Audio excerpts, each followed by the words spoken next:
Hello friends, GS now के नए video में आपका फिर से स्वागत है। दोस्तों हम लोग दृष्टि 2023 को कवर कर रहे हैं, घटना चक्र करंट अफेयर्स। तो उसकी श्रृंखला में आगे बढ़ते हुए ये पार्ट 3 है। इसको हम लोग आगे अब बढ़ाते हैं, देखते हैं आगे क्या क्या है।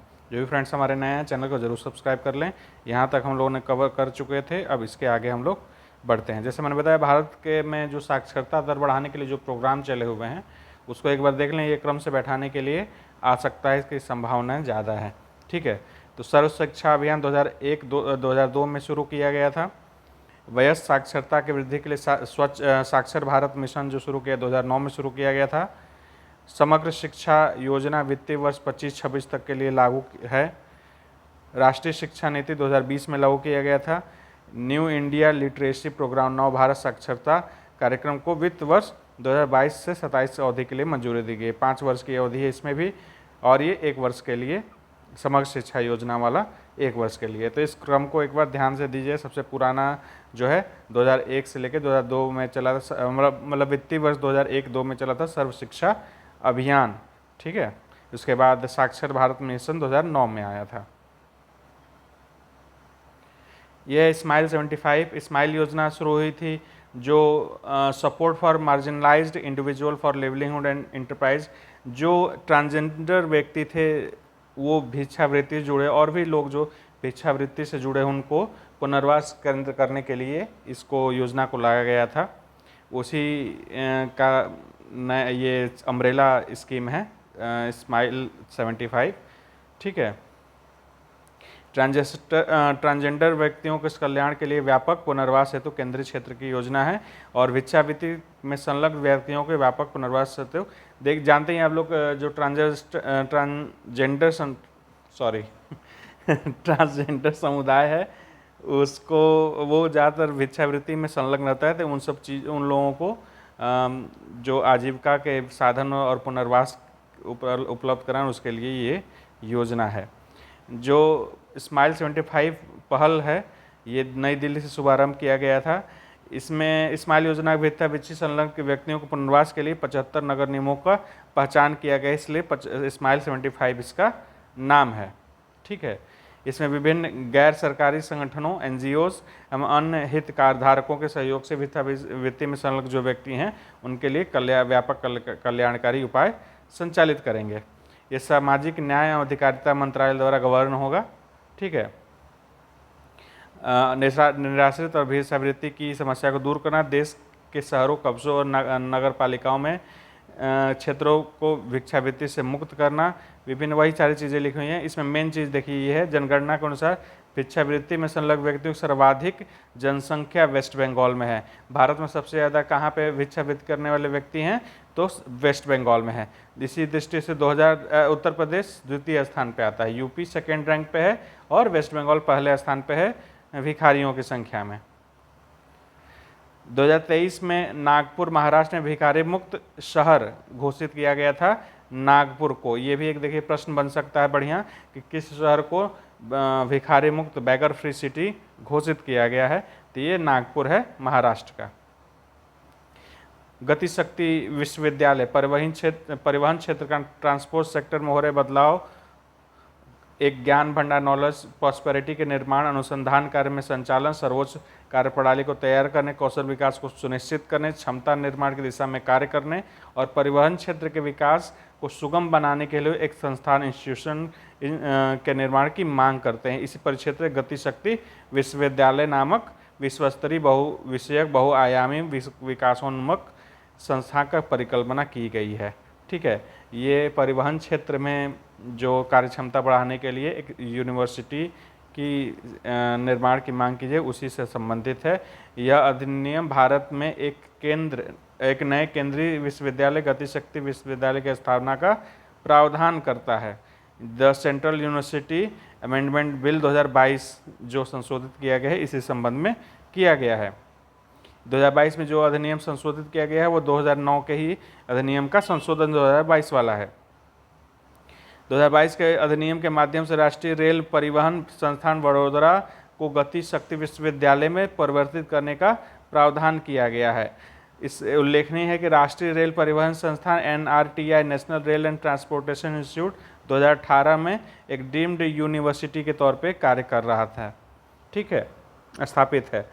इस विश्वविद्यालय जो गतिशक्ति विश्वविद्यालय है, इसका विस्तार से संपूर्ण भारत में है। साथ ही यह विश्वविद्यालय भारत के बाहर के केंद्रों में केंद्र स्थापित करने भी कर सकता है। यह परिवहन संबंधित शिक्षा, बहुविषयक अनुसंधान तथा प्रशिक्षण के लिए पर केंद्रित भारत का पहला विश्वविद्यालय है।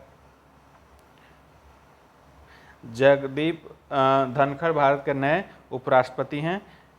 ठीक है, इसमें आप लोग देख लीजिएगा, उपराष्ट्रपति से संबंधित जो प्रावधान है कॉन्स्टिट्यूशन में उसको देख लीजिएगा, इंपॉर्टेंट रहेगा। इस आर्टिकल के थ्रू होता है, कौन कौन इसमें भाग लेता है निर्वाचन में, और हटाने में कौन कौन भाग लेते हैं, ये ध्यान रखिएगा। जगदीप धनखड़ भारत के 14वें व्यक्ति के रूप में हुए हैं। ठीक है, एक्स्ट्रा नॉलेज के लिए उत्पल कुमार इसके रिटर्निंग ऑफिसर थे, आरओ, जो लोकसभा के महासचिव थे,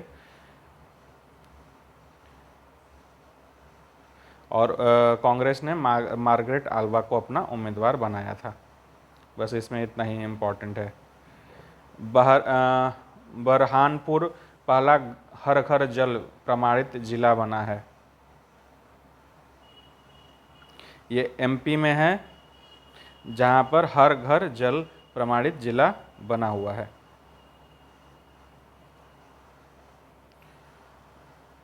ये ध्यान रखिएगा, राज्य स्तर पर गोवा, तेलंगाना, पंजाब, गुजरात और हरियाणा में राज्य सभी घरों में 100% नल कनेक्टिविटी प्रदान की जा चुकी है। तो ये 5 जो राज्य हैं, गोवा, तेलंगाना, पंजाब, गुजरात और यूपी में कनेक्टिविटी की बात करें तो 37.35% घरों में जलापूर्ति जल नल कनेक्शन हैं। गोवा जो था हर घर जो जल प्रमाणित जिला पहला राज्य बना था।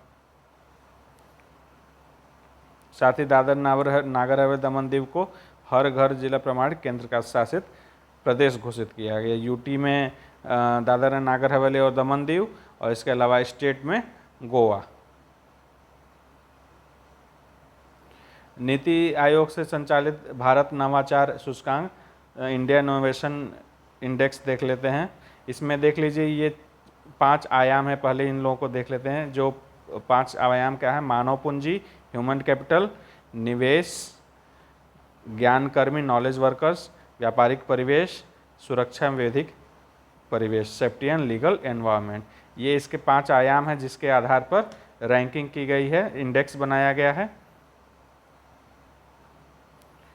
इस इंडेक्स में कर्नाटक को बड़े राज्यों में पहला स्थान मिला हुआ है। नॉर्थ ईस्ट और पहाड़ी राज्य हैं उसमें मणिपुर पहले स्थान पे, उत्तराखंड दूसरे स्थान पे है। इसके अलावा केंद्र शासित प्रदेशों में देखेंगे तो चंडीगढ़ पहले स्थान पे है और दिल्ली दूसरे स्थान पे है इनोवेशन इंडेक्स में। यूपी 7वें स्थान पे है, लास्ट ईयर 9वें स्थान पे था। उत्तर प्रदेश 7वें स्थान पे है। इसी प्रकार इनबलर्स घटक के संदर्भ में बड़े राज्यों में उत्तर प्रदेश को 11वां स्थान प्राप्त हुआ है इनेबलर्स के घटक के रूप में। अगर पूछा जाए आपसे कौन सा रैंक है यूपी का, तो 7वां है। अगर इनेबलर्स श्रेणी में पूछा जाए तो 11वां स्थान है। यूपी का इस समय प्रति व्यक्ति आय 51,255 रुपया 19-20 के वित्तीय वर्ष में है।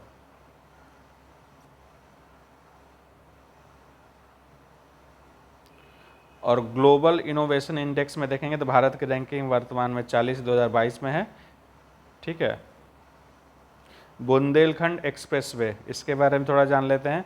बुंदेलखंड क्षेत्र आगरा लखनऊ एक्सप्रेसवे, यमुना एक्सप्रेसवे के माध्यम से राष्ट्रीय राजधानी क्षेत्र से जुड़ जाएगा।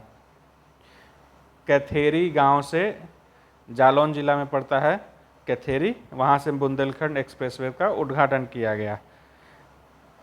शिलान्यास पीएम द्वारा किया गया था और पीएम द्वारा ही उद्घाटन किया गया। इस एक्सप्रेसवे का निर्माण उत्तर प्रदेश एक्सप्रेसवे औद्योगिक विकास प्राधिकरण Uttar Pradesh expressway industrial development authority UP India द्वारा किया गया है। इसकी कुल लंबाई है 296.070 किलोमीटर। 4 लेन का एक्सप्रेस वे, 6 लेन तक इसको एक्सपेंड किया जा सकता है, विस्तारित किया जा सकता है। यह एक्सप्रेस वे 7 जिलों से गुजरता है, इसको ध्यान रखिएगा, मैप पे इसको देख लीजिएगा जरूर, 7 जिलों को। ठीक है, चित्रकूट, बांदा, महोबा, हमीरपुर, जालौन, औरैया, इटावा, ये 7 जिलों से होके गुजरता है।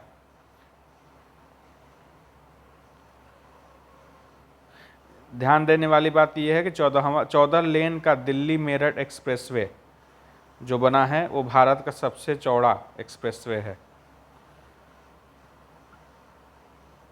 NIRF इंडिया रैंकिंग 2022, इसकी रैंकिंग बस देख लेते हैं। जो निर्फ की रैंकिंग है ये शिक्षा क्षेत्र में करता है, इन इंस्टीट्यूटों का करता है। तो इस बार के रैंकिंग देख ले, इंस्टीट्यूट से ही पूछता है कौन कौन से इंस्टीट्यूट टॉप पे रहे हैं, तो इसको ध्यान रखिएगा। IIT मद्रास जो है वो पहले रैंक पे है। फिर IISc बेंगलुरु, ये है दूसरे स्थान पे।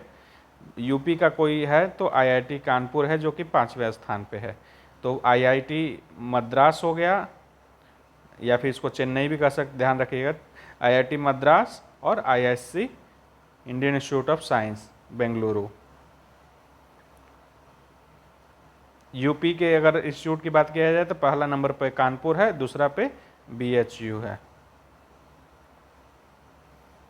ठीक है,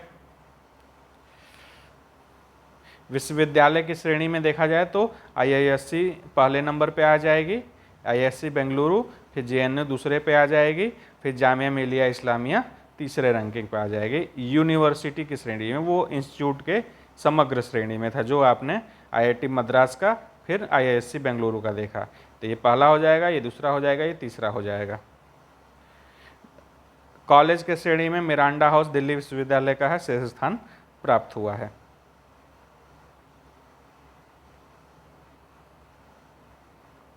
NFSA के लिए राज्य स्तरीय राज्य रैंकिंग सूचकांक जारी हुआ है। यह नेशनल फूड सिक्योरिटी एक्ट के तहत जारी किया गया है। ये फर्स्ट संस्करण है। ठीक है, इसे खाद्य एवं सार्वजनिक वितरण विभाग द्वारा जारी किया गया। तो पहली रैंकिंग किसकी आती है? ओडिशा की आती है पहली रैंकिंग, फिर दूसरी रैंकिंग आती है यूपी की। ठीक है, फिर आंध्र प्रदेश, फिर गुजरात। आंध्र प्रदेश तक ही जाने की जरूरत है। ठीक है, अंतिम 5 में गोवा का स्थान है सबसे लास्ट में। ठीक है, 20वें रैंक पे गोवा का स्थान आएगा। और इसको ध्यान रखिएगा ये भी कि ये SDG जो गोल हैं, सस्टेनेबल डेवलपमेंट गोल, उसके 1 यानी गरीबी समाप्ति, SDG 2 शून्य भूखमरी, SDG 3 अच्छा स्वास्थ्य एवं कल्याण, और SDG 5 यानी कि 1, 2, 3 और 5 के साथ ये अलाइन है, ये जो इंडेक्स है। पूर्वोत्तर के क्षेत्र में देखेंगे तो त्रिपुरा सबसे पहला स्थान इसमें धारण करता है। और ओवरऑल एक व्यापक इंडेक्स के रूप में देखेंगे कॉम्प्रिहेंसिव राष्ट्रीय स्तर का सूचकांक, तो उसमें जैसे मैंने बताया उड़ीसा है और उत्तर प्रदेश है। खाद्य सुरक्षा अधिनियम को एक बार देख लेते हैं कि इसका उद्देश्य गरिमापूर्ण जीवन के लोगों को वहनीय मूल्यों पर अच्छी गुणवत्तापूर्ण खाद्यान्न की पर्याप्त मात्रा उपलब्ध कराते हुए उन्हें खाद्य एवं पोषण सुरक्षा प्रदान करना। इस अधिनियम के तहत 75% तक ग्रामीण जनसंख्या तथा 50% तक शहरी जनसंख्या आच्छादित हो गई, जिन्हें लक्षित सार्वजनिक वितरण प्रणाली यानी कि TPDS के अंतर्गत सब्सिडी युक्त मूल्यों पर खाद्यान्न दिया जाएगा। पात्र व्यक्तियों को कितना दिया जाता है? प्रति व्यक्ति 5 किलो खाद्यान्न दिया जाता है, जिसमें चावल 3 रुपये किलो, गेहूँ 2 रुपये किलो और मोटा अनाज 1 रुपये किलो। मतलब कि 3, 2, 1 के आधार पर चलता है। 3 में चावल हो जाएगा, 2 में गेहूँ हो जाएगा, और मोटा अनाज जो होगा वो 1 रुपये किलो के आधार पर मिलेगा। टोटल 5 kg ऑफ फूड मिलता है, खाद्यान्न मिलता है। देखिए, राष्ट्रपति चुनाव अनुच्छेद 54 के तहत राष्ट्रपति के निर्वाचन मंडल का दिया हुआ डिटेल, ये ध्यान रखिएगा। अनुच्छेद सारे देख लीजिएगा जरूर, जो भी चुनाव हुए हैं, जैसे राष्ट्रपति उपराष्ट्रपति, इसके कहाँ कहाँ शपथ कहाँ पे है, किसका कैसे है, फिर उसको अगर हटाना है पद से तो कैसे हटाया जाएगा, वो सब चीज़ों को जरूर देख लीजिएगा। इससे एक क्वेश्चन जरूर आना तय है इन दोनों से, राष्ट्रपति से भी उपराष्ट्रपति से। ठीक है, संसद के दोनों सदनों के निर्वाचित सदस्य होते हैं, राज्य विधानसभाओं के सदस्य होते हैं। ठीक है, इस चीज़ों को देख लीजिएगा। अनुपातिक प्रतिनिधित्व पद्धति के अनुसार एकल संक्रमणीय मत द्वारा गुप्त मतदान द्वारा इसका होता है। अब उम्मीदवार दोनों देख लीजिए कौन है। राष्ट्रपति जो बनी हैं द्रौपदी मुर्मू, वो थी पूर्व में झारखंड की राज्यपाल। इसके अलावा केंद्रीय वित्त मंत्री, पूर्व केंद्रीय वित्त मंत्री यशवंत सिन्हा अपोजिशन के राष्ट्रपति उम्मीदवार बनाए गए थे। ये 15वीं राष्ट्रपति होंगी।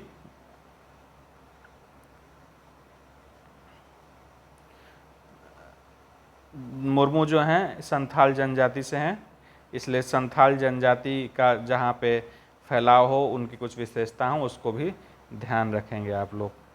दूसरी महिला हैं, पहली महिला प्रतिभा देवी सिंह पाटिल थी पहली, ये दूसरी महिला राष्ट्रपति हैं भारत की।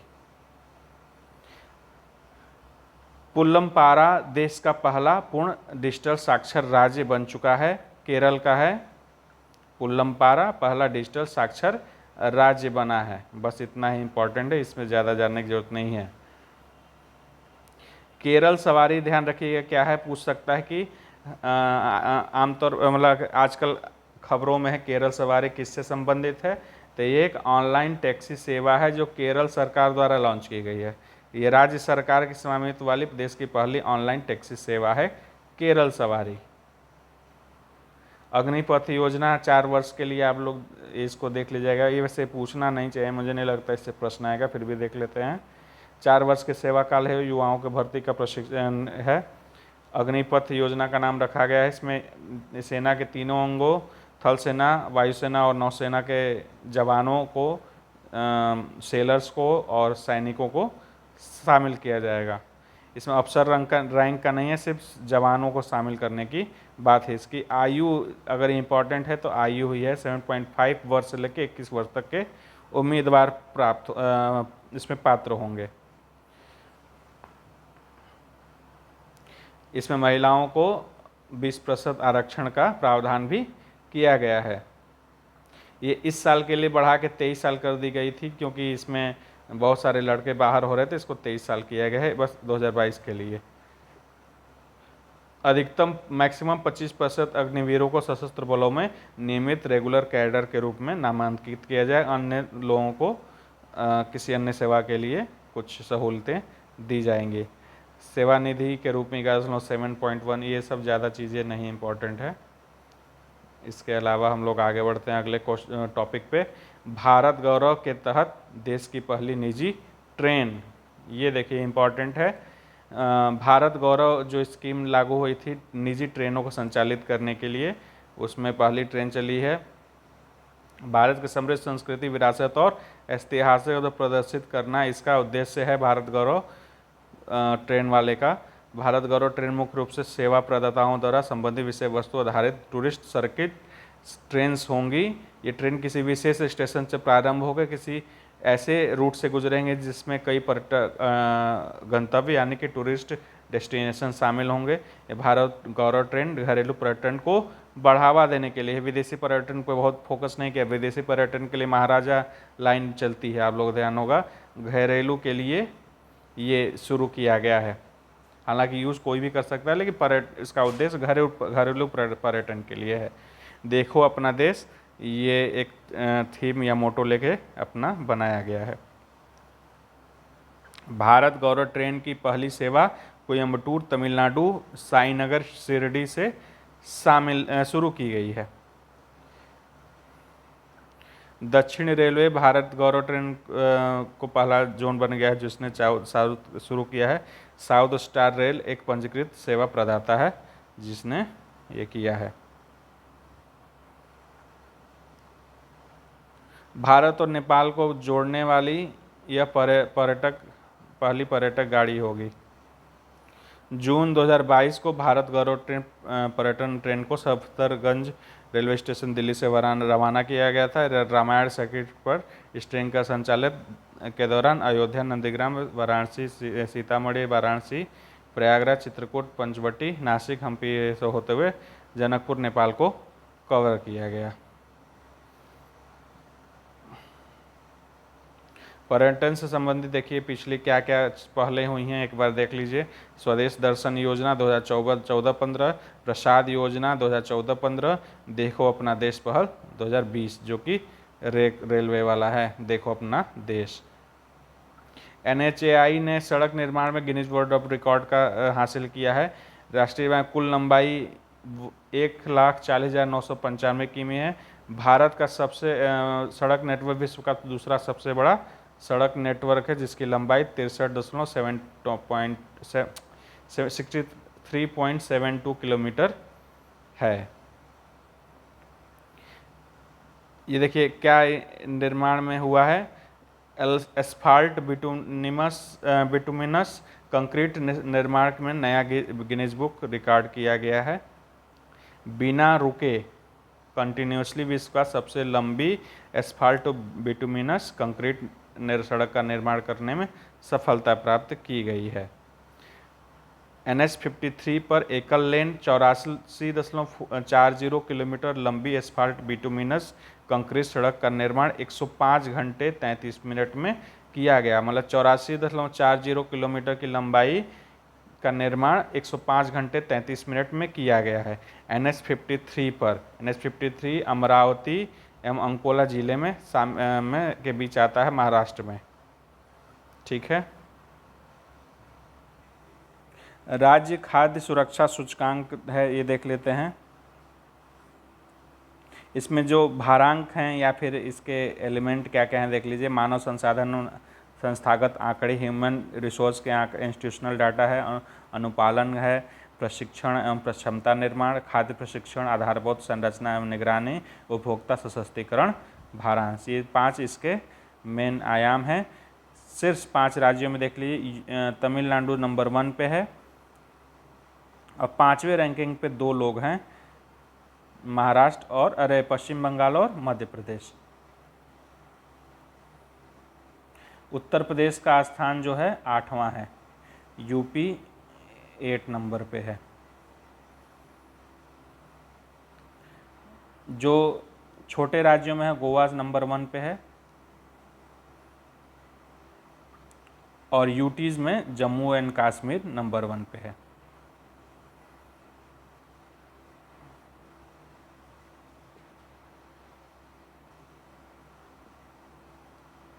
ब्लू ड्यूक सिक्किम राज्य की राज्य तितली है, ब्लू ड्यूक।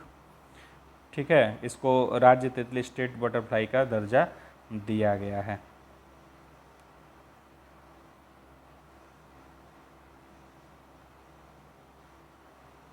यह नाम यूरोपियंस द्वारा दिया गया है। चमत्कारी तितली है जो नेपाल, सिक्किम, अरुणाचल प्रदेश और चीन में पाई जाती है।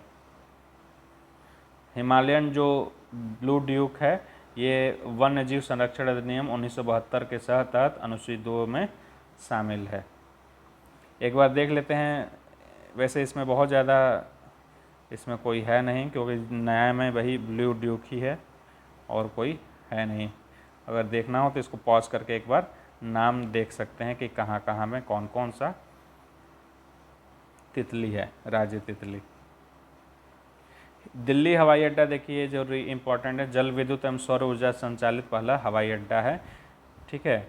पर्यावरणीय स्थिरता प्राप्त करने के उद्देश्य से 2030 तक शुद्ध शून्य कार्बन उत्सर्जन हवाई अड्डा बनने के लक्ष्य घोषित किया गया था दिल्ली हवाई अड्डे को। ठीक है। इस लक्ष्य प्राप्ति होती हुई दिल्ली हवाई अड्डे द्वारा हाल में ही हरित परिवहन कार्यक्रम ग्रीन ट्रांसपोर्टेशन प्रोग्राम लागू किया गया है। 94% तक की जो विद्युत आपूर्ति होती है जल विद्युत हाइड्रो पावर प्लांट के द्वारा की जाती है, और 6% जो उपलब्धता है ऑन साइट सोलर पैनल लगे हों उसके थ्रू होती है। 2030 तक शून्य कार्बन उत्सर्जन हवाई अड्डा बनाने में जो दिल्ली का इंटरनेशनल हवाई अड्डा है उसको सहायता मिलेगी इसमें। कोचीन अंतर्राष्ट्रीय हवाई अड्डा विश्व का प्रथम सौर ऊर्जा चलित हवाई अड्डा है। कोचीन अंतर्राष्ट्रीय हवाई अड्डा विश्व का पहला सोलर पावर्ड हवाई अड्डा है, जो सौर चलित हवाई अड्डा है। इसमें और कुछ जानने की ज़रूरत नहीं है। देखिए, ये जान लीजिए, इसमें बहुत ज़्यादा जानने की जरूरत नहीं, बस नामसाई घोषणा पत्र किस लिए संबंधित है। ये असम अरुणाचल में जो सीमा विवाद है उसको समाप्त करने के लिए इसमें हस्ताक्षरित किया गया है। 123 गांवों के संबंध में सीमा विवाद है, उसको मिनिमाइज करने की ये बात कही गई है इसमें। ठीक है, ये आज यहाँ से नेशनल समाप्त हो चुका है, और इसके अलावा आगे अब इंटरनेशनल अगला वीडियो आएगा, और मैं कोशिश करूँगा कि एक ही दिन ही मैं 2-2 वीडियो देता चलूँ, जिससे कि आपका जल्दी जल्दी ख़त्म हो जाए। सुबह दे दूँ एक वीडियो और शाम को एक वीडियो दे दूँ। अगर ज़रूरत पड़ेगी तो और वीडियो की संख्या बढ़ा भी सकते हैं, क्योंकि 2 ही 4 दिन में सब करना है, तो मैं अगर ज़रूरत पड़ेगी तो 3-3 वीडियो भी अपलोड कर दिया करूँगा। Thank you for watching GS now. अगर आप नए हैं, अगर पसंद आया हो तो चैनल को ज़रूर सब्सक्राइब कर लीजिए। टेक केयर, बाय बाय, और अपनी तैयारी को जारी रखिए।